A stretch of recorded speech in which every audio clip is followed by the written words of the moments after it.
What's going on, you guys? I've had a couple of requests to do to talk about a build that I mentioned in a previous video, and I talked about Konstantine. Konstantine is largely hailed as one of the least playable or least competitive commanders, and there was a guy who had some success using double interdictors with Konstantine, so I wanted to kind of do a build based on that, but not the exact same thing. For one, I don't want to steal somebody else's builds, but also the other thing is I don't exactly remember everything that it had. So here's what I'm going to do. I'm going to start off with, we're going to do 2 interdictors, and we're going to do suppression refits for both of them. Now, the way that these suppression refits are going to be valuable is that they both are going to be making advantage of the experimental upgrades here. So the idea of this build is we're going to, well, let me start off with making the second one our flagship. The first one's going to be kind of the forward charging one. Obviously, I don't want them shooting Konstantine, but this build is all about being second player and choosing the objectives and making the objectives work for you and winning that way. Now, this isn't the type of build that's going to get a lot of 10-1 victories. This is the build that's trying to get like a 7-4. That's kind of what and it has a pretty easy time doing that potentially, but a lot of it depends on what your opponent's running. So here's what we're going to do. We're going to start off with our flagship. We're going to do this one first. One of the things that we're going to be doing is we're going to be transferring shields. We're going to be using projection experts on this guy. He's going to do engineering commands quite a bit, and because of that, he's going to start off with Grint. So Grint will be our engineering extra token generator. So this way we can get 8 engineering points, and we can send some shields over to our forward guy pretty easily, and then the forward guy can generate his own shields, and you know, a lot of shields coming back. Again, the idea is not to lose a ship, rather just keep gaining points and keeping our ships alive. All right. So we are also going to use experimental retrofits, right? We're going to use targeting scrambler. We're going to put that on both ships, actually. Targeting scrambler is just huge. Absolutely a great upgrade to have, especially if somebody does get in range 1 of you. You can just make them reroll all of that stuff. Even after they do all their TRCs and their own rerolls, you can really, really heavily mitigate damage. Even against, this will even be useful when Palpatine comes out, because you're not actually spending a defense token here. So targeting scrambler, really, really nice. All right. Now on this one here, we're also going on we're going to run, of course, we have to run grab, shift, reroute. Grab, shift, reroute is huge for second player or for any interdictor fleet, because you're getting to, you know, move obstacles around, and it really, since a lot of objectives heavily deal with obstacles, you're going to be able to kind of reshape the battlefield to your liking. And then, like I said, we're going to try and go real slow here, and you know, and hopefully to try to mess with people's speed. Now, there's a couple of different ways that we could do this. One of the things we could do on our other interdictor is, you know, we could put down the Gravwell projectors to kind of keep my opponent from deploying in front of me. But I don't mind if they want to deploy in front of me, because I'm going to have some speed shifty stuff that hopefully I can slow down their fleets and separate them and maybe be able to pick them apart. That being said, we'll run the G8 on this guy to slow down ships, even potentially up to speed 0. If I can keep you at long range, or at least keep one of your ships at long range and the other one coming into close range, I've got targeting scramblers for close range, and then keeping you at long range is just fine, because you'll have less dice to roll on me. I'm okay with that. Plus, it keeps you farther away from the objectives. All right. Let's see, what else do we got on this other one. All right, so on this top one here, we are going to add the interdictor title, so we can potentially reuse whichever one of these we need to use, but we'll also put Captain Brunson on here in case we need to reuse her. I mean, she's yet another way to really stop damage from coming in. She's just incredibly useful, and the combination of targeting Scrambler and Captain Brunson is very, very strong. I can, you know, even if you come at me with a Demolisher, I can make you reroll all your crits, And then if there's chances are, even if you have one left, Captain Brunson can then cancel that one. So you have a really hard time trying to get those critical effects off on an Interdictor suppression refit set up with all of this stuff. It's a very nice little combination. All right, now we do have some other upgrades we can potentially put on here. We could put heavy ions, which is always going to be good. Another thing is you could easily put disposable capacitors. I think that's my friend who runs this. I think that's one of the things that he will often do. But to save points and to change things up a little bit, I'm running it slightly differently because I'm going to put some Squadrons in on this build.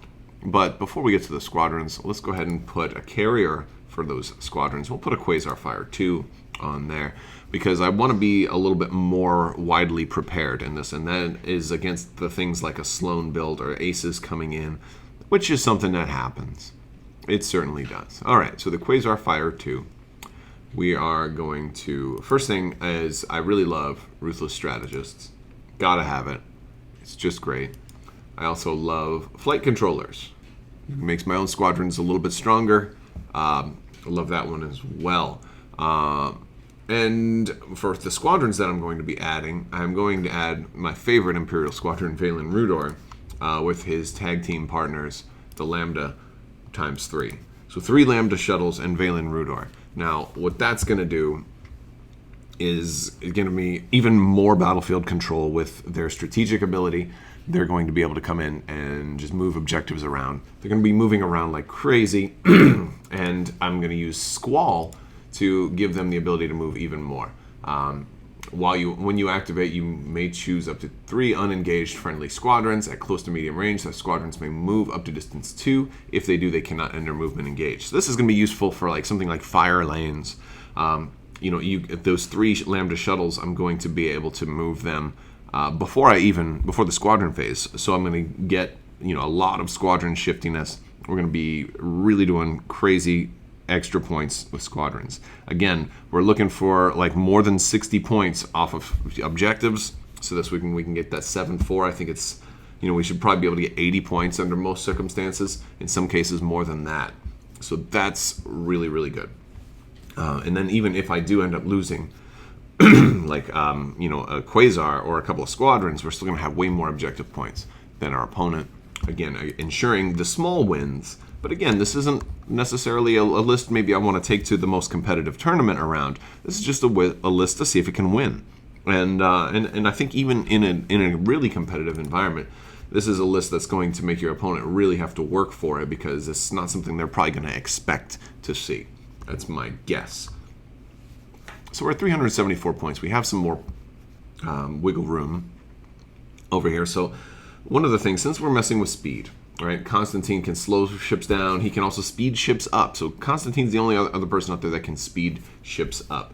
There's a couple of things we could do. We could do things like the Grand Inquisitor, which would combo off of ships changing speed, but I'm not going to use him right now. I'm going to use Titus, and Titus is useful for, he's not actually that useful, but I think he fits into the idea of this build of trying to, well, they did a ship at speed 2 and a ship at speed 3. Okay, well, I'll take your speed 2, slow him down to 1, and then I'll take your speed 3 and let him, come on in. Now you're separated, you're even farther apart.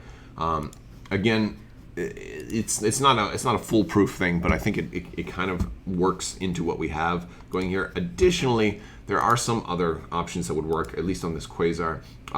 Admiral Chirino would be really nice for the Valen Rudor and the Lambdas. He could, especially since I'm not running Intel, Chirino would be very useful there. I don't have so many Squadrons, however, that I really, really needed to be like the super mobility thing. They're more or less there for the objectives, so I'm able to kind of mentally say, okay, I can do without, some kind of Intel or Chirino in this case. But Wolf is always good. Callus is really, really good on a Quasar Fire 2. But the reason I'm not putting Callus on here is just because every time I do, I end up going up against a ship, a build that has either no Squadrons or all generic Squadrons. It just always happens that way.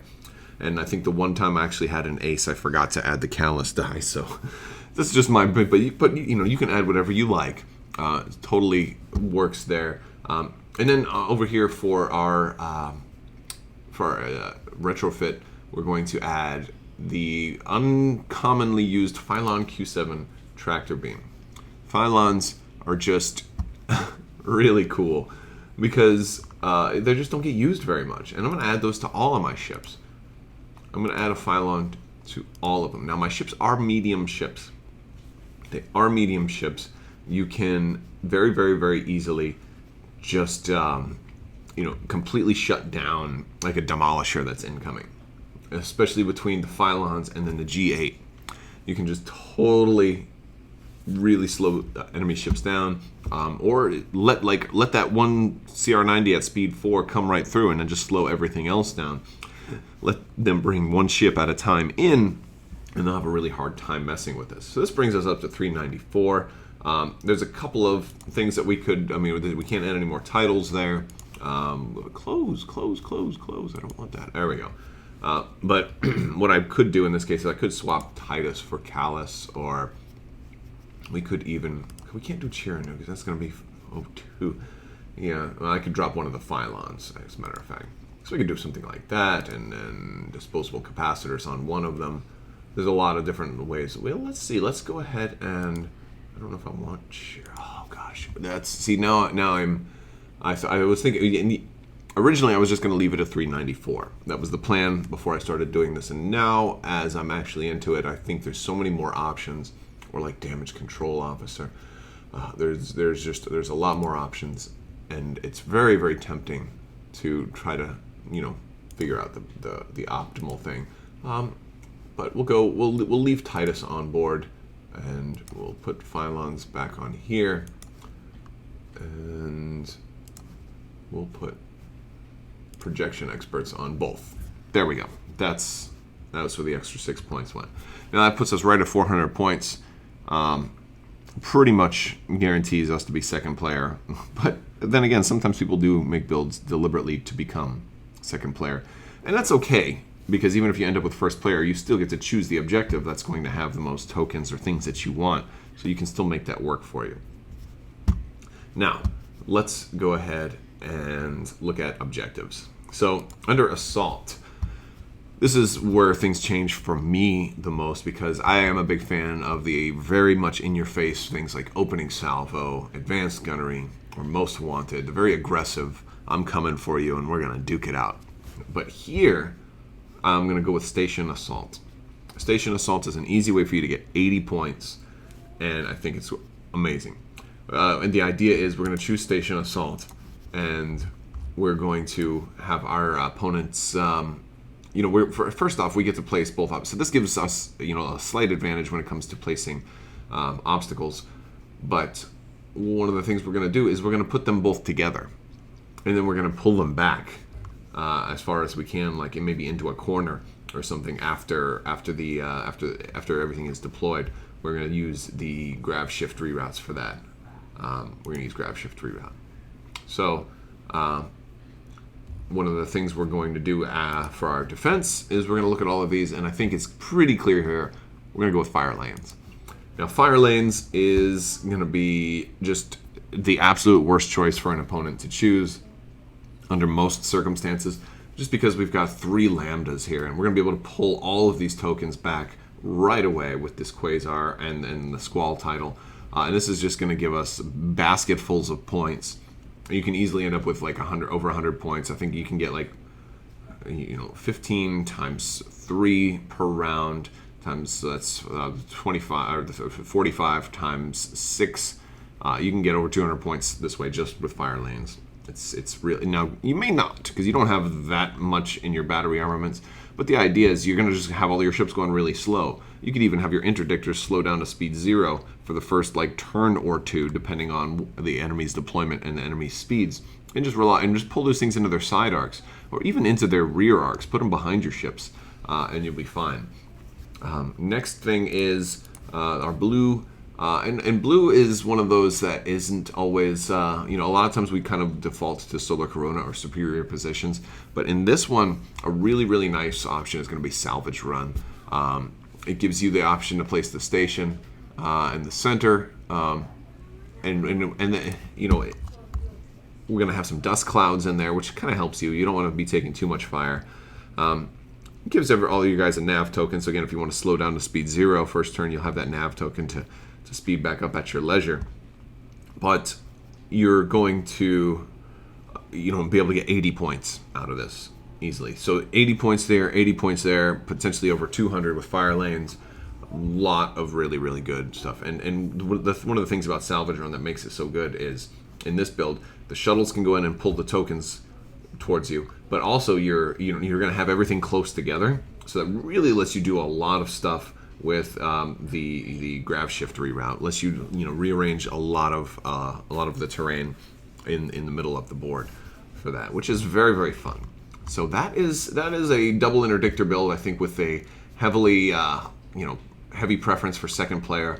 It should be fun. I don't think it's the most competitive, but I think you can win with this build. I think you can make things difficult on your opponent with this build, but there are counters for a build like this. I think this is one of those builds that Ozzel would actually be effective against if your opponent just keyed up nav the whole time. I didn't put slicer tools, and I don't have, if I was really worried about Ozzel too, like I might go with slightly less lambdas. I could, in theory, say put some gauntlet fighters in there, put assault tokens on there. That would potentially be one counter, but we're not doing that.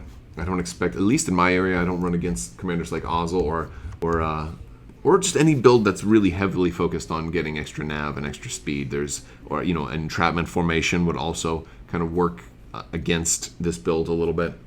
So I guess it really depends on what you're expecting to see, but I think this would be a fun build to run. I do want to remind you guys there is still an Armada giveaway going on right now. I'm giving away an Armada core set that should be announced in about a week. So make sure you stay tuned for that. And the way you enter to win that is becoming a subscriber and leaving a comment on this or one of my Armada videos. So make sure you check out some of my Armada videos as well. I will put links to some of those at the end here. If you like this video, go ahead and give it a thumbs up and let me know what you think down in the comments below. I really do appreciate all of the feedback. I've been getting a lot of great suggestions from you guys, and I want to give a big shout out to all of my supporters on Patreon. I have another giveaway that is going to be announced today, so look for that over on Patreon. If you are a patron, thank you so much for that. I want to thank you guys so much for watching, and as always, if you liked the video, go ahead and give it a thumbs up. Let me know what you think down in the comments below. Don't forget to check out Crabbok.com and hop into Discord and say hi as well. I want to thank you guys so much for watching, and have a great day.